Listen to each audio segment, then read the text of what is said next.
ఇండస్ట్రీలో స్వయం కృషితో పైకి వచ్చిన హీరో ఎవరు అంటే వెంటనే మెగాస్టార్ చిరంజీవి అని చెప్పేస్తారు. ఒకప్పుడు అగ్ర హీరోల హవా సాగుతున్న సమయంలో ఎలాంటి బ్యాక్గ్రౌండ్ లేకుండా తన కష్టాన్ని నమ్ముకునే అభిమానులకు కావలసిన ఎంటర్టైన్మెంట్ ఇస్తూ వారి గుండెల్లో అభిమానం సంపాదించిన హీరో మెగాస్టార్ చిరంజీవి.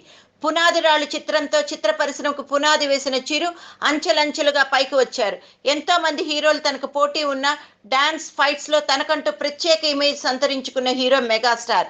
ఇక ఇండస్ట్రీలో డాన్స్ అంటే చిరంజీవి అని, ఆయన డాన్స్ చూసి ప్రేరణ చెందామని ఎంతో మంది యంగ్ హీరోలు ఇప్పటికీ చెప్తుంటారు. ప్రస్తుతం టాలీవుడ్ లో నెంబర్ 1 హీరోగా మెగా ఫ్యామిలీ నుంచి వచ్చిన వారే ఉన్నారు.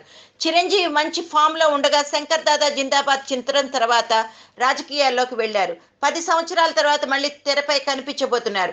తమిళంలో సూపర్ హిట్ గా నిలిచిన కత్తి రీమేక్ గా ఖైదీ నెంబర్ 150 చిత్రంతో అభిమానుల ముందుకు రాబోతున్నారు. ఇప్పటికే ఈ చిత్రానికి సంబంధించిన ఫస్ట్ లుక్ టీజర్ కి విపరీతమైన క్రేజ్ వచ్చింది. తాజాగా రిలీజ్ చేసిన మాస్ సాంగ్ 2 మిలియన్ వ్యూస్ తో రికార్డ్ నెలకొల్పింది. బాస్ ఈజ్ బ్యాక్ అంటూ ఇప్పటికే చిరంజీవి నటిస్తున్న చిత్రంపై విపరీతమైన క్రేజ్ పెరిగిపోయింది. ఈ చిత్రంలో చిరు సరసన కాజల్ నటిస్తుండగా సంగీతం దేవిశ్రీ ప్రసాద్ అందిస్తున్నారు. Mega power star Ram Charan నిర్మాణ సారథ్యం వహిస్తున్నారు. సంక్రాంతి బరిలో ఈ చిత్రం ఉండబోతున్నట్టు చిత్ర యూనిట్ తెలిపారు.